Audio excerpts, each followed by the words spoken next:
आने वाले समय में देश में लोकसभा चुनाव है। लोकसभा चुनाव के नजरिए से देश में जो भी उठापटक हो रही है उससे संबंधित सारी अपडेट हम अपने प्लेटफॉर्म बैंकिंग वाला पर आप तक पहुंचा रहे हैं। आज की जानकारी कुछ उसी से संबंधित है। इलेक्शन कमीशन और इलेक्टोरल बॉन्ड, ये दोनों ही जानकारी लेकर मैं आ चुका हूं। इलेक्शन कमीशन के द्वारा इलेक्टोरल बॉन्ड से संबंधित सारे डेटास को अपनी ऑफिशियल वेबसाइट पर अपलोड कर दिया गया है। देश में विपक्षी दल और देश के बहुत सारे नागरिक जिनके मन में सवाल चल रहे थे कि क्या उन दो बड़ी कंपनियों के नाम इस डेटा में हैं, इस लिस्ट में हैं, जिन पर लगातार आरोप लगता रहता है कि भारत सरकार उनका सहयोग कर रही है अलग अलग क्षेत्रों में। हम बात कर रहे हैं रिलायंस इंडस्ट्रीज और अडानी ग्रुप की।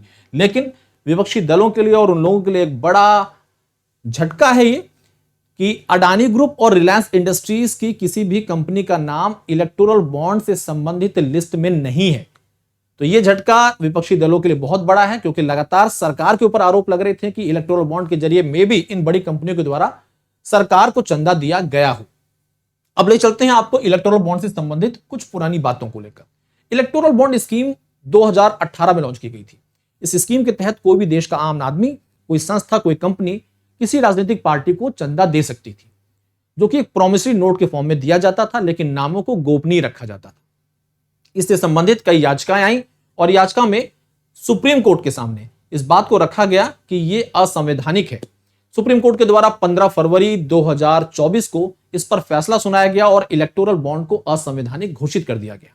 इसके बाद सुप्रीम कोर्ट ने स्टेट बैंक ऑफ इंडिया को आदेश दिया, जो कि इकलौती संस्था थी, देश में इकलौता बैंक था जिसके द्वारा इलेक्टोरल बॉन्ड इशू किया जाता था। स्टेट बैंक ऑफ इंडिया को सुप्रीम कोर्ट ने आदेश दिया कि आपको 6 मार्च तक ये सारा डेटा जो है इलेक्टोरल बॉन्ड से संबंधित, इसे इलेक्शन कमीशन को देना है। सुप्रीम कोर्ट के समक्ष स्टेट बैंक ऑफ इंडिया के द्वारा असमर्थता जताई गई कि हमें इस डेटा को मिलान करने में, इसको मैनेज करने में 30 जून तक का समय चाहिए। सुप्रीम कोर्ट ने स्टेट बैंक ऑफ इंडिया को इस पर फटकार लगाई और बोला कि आपको 12 मार्च तक इस डेटा को इलेक्शन कमीशन के सामने पेश कर देना है, इलेक्शन कमीशन को दे देना है। स्टेट बैंक ऑफ इंडिया के द्वारा इस डेटा को इलेक्शन कमीशन को सौंप दिया गया 12 मार्च को। अब सुप्रीम कोर्ट के द्वारा एक और आदेश दिया गया इलेक्शन कमीशन को कि जो भी डेटा एसबीआई के द्वारा पेश किया जा रहा है, दिया जा रहा है आपको, इसे 15 मार्च शाम को 5 बजे से पहले अपनी ऑफिशियल वेबसाइट पर अपलोड कर देना है। इलेक्शन कमीशन इस डेडलाइन से पहले ही इस पूरे इलेक्टोरल बॉन्ड से संबंधित डेटा को अपनी ऑफिशियल वेबसाइट पर अपलोड कर देता है, यानी कि 14 मार्च को ही इस डेटा को ऑफिशियल वेबसाइट पे अपलोड कर दिया जाता है। और उसके बाद देश भर की टीवी न्यूज चैनल खबरों में आ जाते हैं।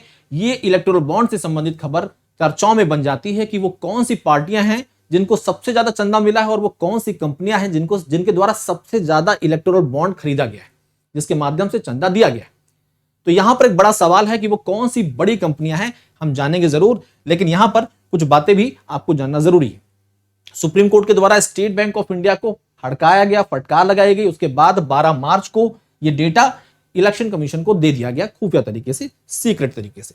चुनाव आयोग की वेबसाइट पर 763 यानी कि 763 पेजों के लिस्ट, 2 लिस्ट अपलोड की गई हैं। ये 2 लिस्ट कैसी हैं? एक वो लिस्ट है जिसमें इलेक्टोरल बॉन्ड जिन लोगों ने खरीदा है उनका नाम है और उनके आंकड़े हैं, कितना पैसे का इलेक्टोरल बॉन्ड खरीदा गया। दूसरी लिस्ट में वो राजनीतिक पार्टियां हैं जिनके द्वारा इन चुनावी बॉन्ड को भुनाया गया है, मतलब उस पैसों का इस्तेमाल हुआ या पैसे मिले हैं।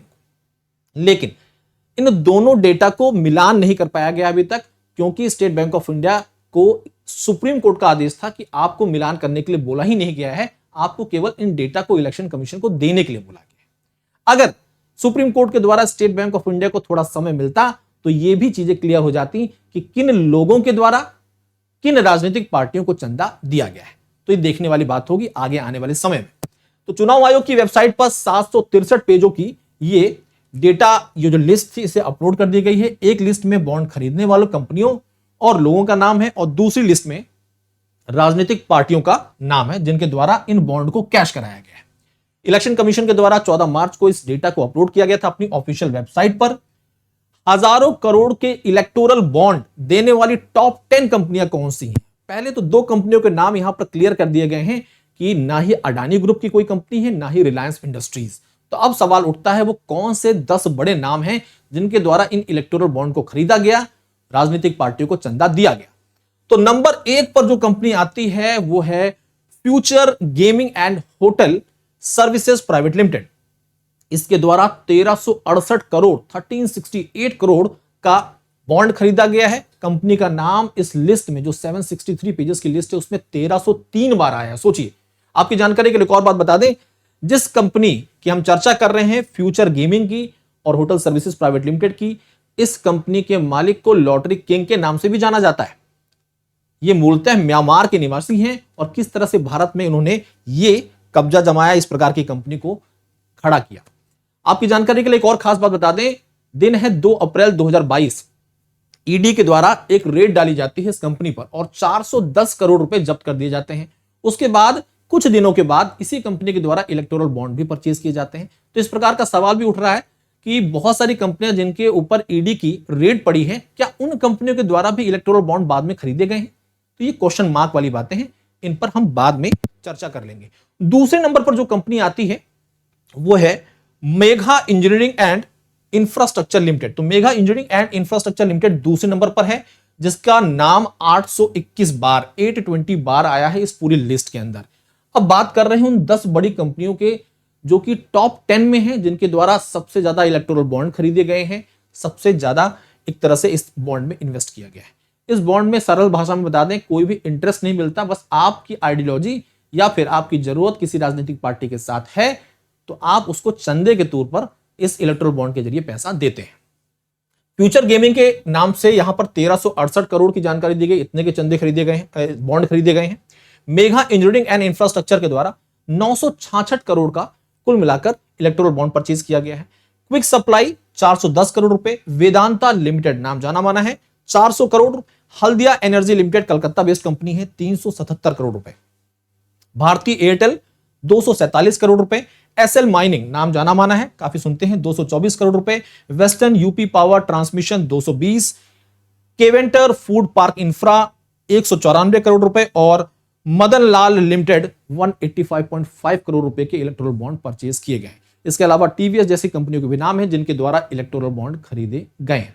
अब आपकी जानकारी के लिए एक और खास बात बता दें, साल में कुल 4 बार electoral bond state bank of India के द्वारा इशू किए जाते थे। जिस वर्ष चुनाव है उसमें 30 दिन अतिरिक्त दिए जाते थे इलेक्टोरल बॉन्ड को इशू करने के लिए। इलेक्टोरल बॉन्ड परचेज सबसे ज्यादा उस दौर में हुए, उस समय पर हुए, उस महीनों में हुए जिस महीने में किसी राज्य में चुनाव होते थे।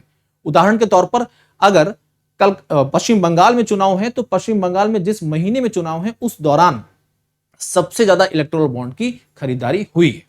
अब बात करते हैं उन राजनीतिक पार्टियों की जिन राजनीतिक पार्टियों को सबसे ज्यादा चंदा मिला है इलेक्टोरल बॉन्ड के जरिए। यह जानना बहुत जरूरी है और यह बहुत ही खास भी है, और इस रैंकिंग को जानने के बाद थोड़ा सा आपको मजा भी आने वाला है। देखिए, आमतौर पर सभी को पता है कि देश में सत्ता इस समय बीजेपी के हाथ में है।